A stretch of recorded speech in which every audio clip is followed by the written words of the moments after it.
So hello everyone, welcome to my YouTube channel once again.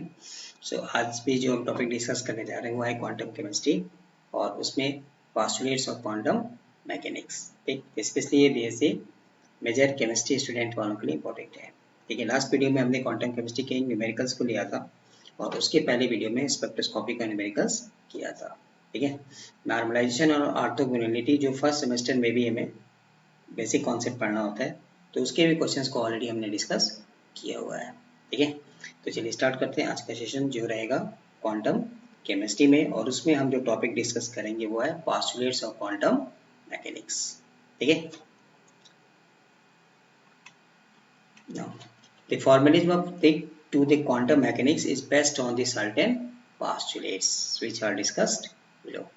ठीक, number 1, तो अगर आपको आता है कि शॉर्ट नोट्स में क्वेश्चन आते हैं या discuss the postulates of quantum mechanics, तो बस जैसे यहाँ मैं लिखते जा रहा हूँ वैसे आप लिखते हैं। इसलिए मैंने आपको इस तरह का कंटेंट लिया हुआ है। यहाँ मैं ऑलरेडी आपको एज नोट्स भी चाहिए तो भी आप यहाँ से नोट कर सकते हैं, नोट्स बना सकते हैं कि एग्जाम में हमें लिखना क्या है, कैसे लिखेंगे।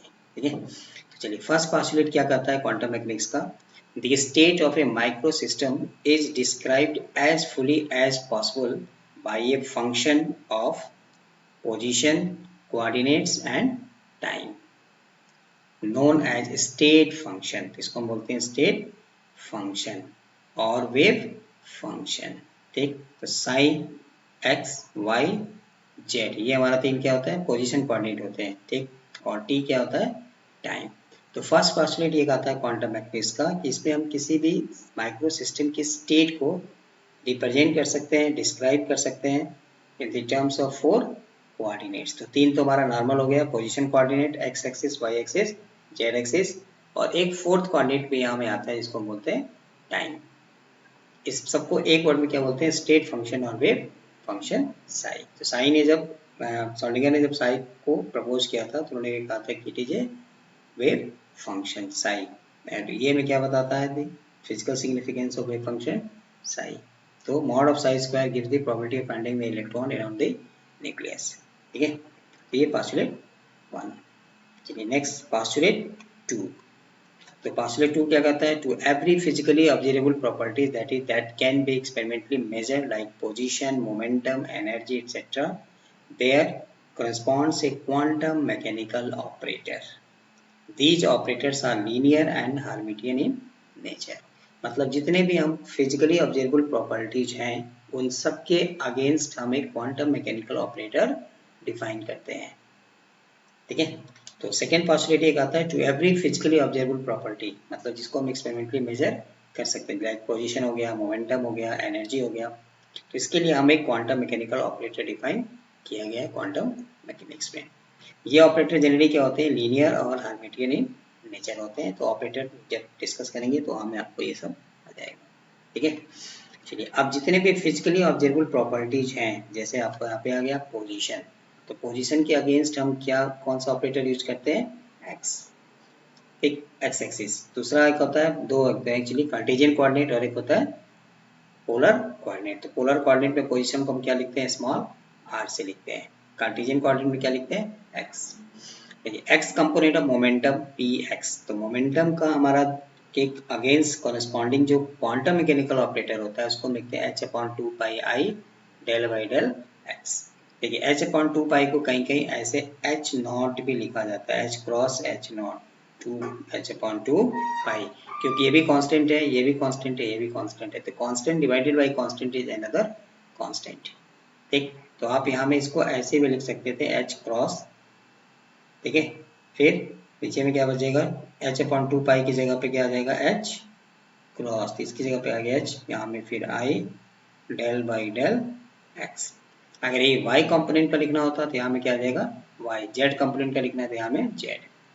मोमेंटम p ओवरऑल मोमेंटम, मतलब तीनों का अगर हम रिप्रेजेंटेटिव लिखेंगे तो h/2πi ये लाप्लासियन डेल, तो यहाँ में आ गया डेल।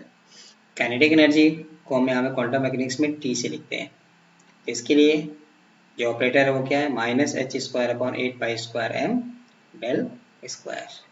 ठीक है, पोटेंशियल एनर्जी को क्वांटम मैकेनिक्स में हम कैसे लिखते हैं, उसके करस्पॉन्डिंग जो हमारा ऑपरेटर होता है उसको कैपिटल V। यहाँ V मतलब वॉल्यूम नहीं होता, क्वांटम मैकेनिक्स में V का मतलब potential energy. Total energy that is H. Thermodynamics में क्या होता है, इंथैल्पी। तो टोटल एनर्जी का मतलब हो गया दोनों को ऐड कर दीजिए, kinetic energy plus potential energy. तो ये काइनेटिक एनर्जी का ऑपरेटर हो गया एंड देन ये पोटेंशियल एनर्जी। तो सेकेंड पोस्टुलेट के हिसाब से जो भी हमारा फिजिकली ऑब्जर्वेबल प्रॉपर्टी है उसके अगेंस्ट कोई ना कोई क्वांटम मैकेनिकल ऑपरेटर डिफाइन किया गया है। ठीक, क्लियर। चलिए, थर्ड पोस्टुलेट क्या कहता है, the possible values of any physical quantity of a system are given by the eigen value। ये भी एक important topic है, eigen value, eigen function in the equation। तो a psi इक्वल टू, मतलब इसको बोलते हैं operator a cap psi equal to a psi। ठीक, तो आइगन वैल्यू आइगन फंक्शन, मतलब यहाँ में फिलहाल शॉर्ट में इतना बता सकते हैं कि एक कोई ऐप ऐसा फंक्शन लीजिए और इस पर कोई ऑपरेटर लगाइए जो इसकी वैल्यू को तो बदल देगा multiplied with some constant, but हमें क्या मिलेगा, सेम फंक्शन मिलेगा। तो ऐसे फंक्शन को बोलते हैं आइगन फंक्शन। ठीक, ऑपरेटर जनरली क्या होते हैं, जो किसी फंक्शन की वैल्यू को चेंज कर देते हैं। मतलब एफ एक्स पे अगर आपने कोई ऑपरेट किया तो ये क्या देगा, डी एक्स। जैसे सपोज कि मान लीजिए डी बाई डी एक्स है, ठीक है, x टू द पावर 3 है। इसको जब हम इसके ऊपर ऑपरेट करेंगे, मतलब डिफरेंशिएट करेंगे, तो क्या करेगा, इसकी वैल्यू को बदल देगा। ठीक, तो जो यहाँ पे कांस्टेंट आएगा that is known as eigen value, और जो फंक्शन सेम रहेंगे उस ऑपरेटर को अप्लाई करने के बाद फंक्शन की वैल्यू में चेंज नहीं आता है, तब हम उसको बोलते हैं आइगन फंक्शन। तो a cap is the operator corresponding to that physical quantity and psi is the eigen function। ठीक, आइगन वैल्यू आइगन फंक्शन, ये भी एक इंपॉर्टेंट टॉपिक जो आगे डिस्कस करेंगे। ठीक है, तो ये था हमारा पोस्टुलेट 3। ठीक,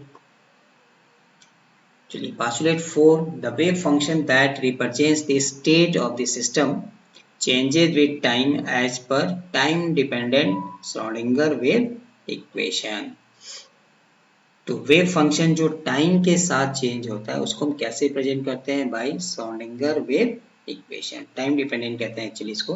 तो time dependent Schrodinger wave equation लिखते कैसे हैं, तो h साई हैमिल्टोनियन ऑपरेटर है, h cap psi i h upon 2 pi del by del t, यहाँ में साई, तो with respect to time, where h cap is the Hamiltonian operator of the system. Hamiltonian operator क्या होता है, मतलब total energy, kinetic plus potential.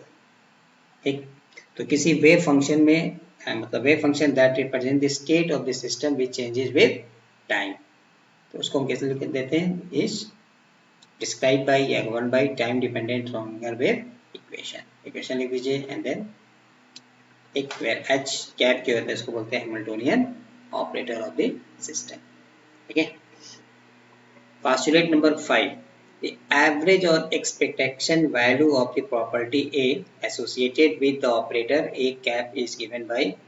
तो किसी अगर फंक्शन का, किसी प्रॉपर्टीज का अगर हमें एक्सपेक्टेशन वैल्यू निकालना है, एवरेज वैल्यू निकालना है, तो उसके लिए हमको यहाँ में डिफाइन किया हुआ है।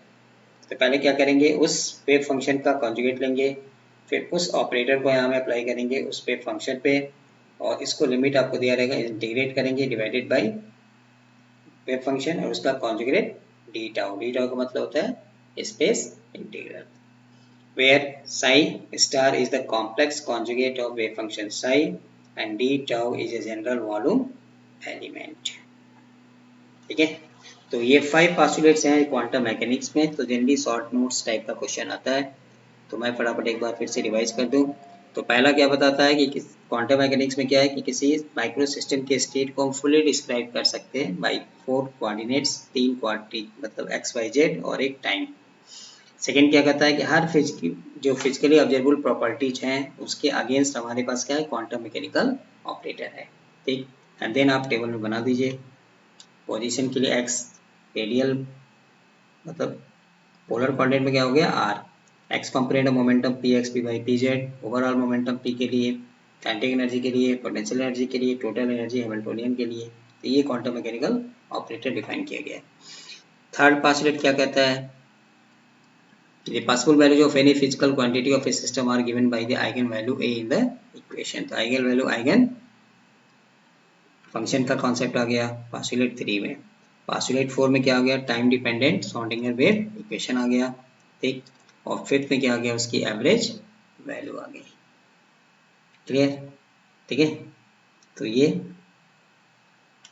था हमारा आज का क्वांटम मैकेनिक्स का वो छोटा सा topic, postulates of quantum mechanics. ठीक, अब इसमें दो इंपॉर्टेंट टॉपिक है, ऑपरेटर्स और आइगन वैल्यू आइगन फंक्शन, जो ऑलरेडी हम क्लास में डिस्कस कर चुके हैं, बट इसका भी वीडियो आपको लेके नेक्स्ट में मिलेंगे। ठीक, सो सिंपल टॉपिक है, जनरली क्वेश्चन है आपको यहाँ में 60 नोट्स टाइप पे मिलते हैं, तो जैसे लिखा वैसे आप यहाँ पे लिख लीजिए। ठीक है, so thank you for watching, मिलते हैं नए वीडियो में नए टॉपिक के साथ, तब तक के लिए स्वस्थ रहिए, मस्त रहिए। जय हिंद, जय अरुणाचल।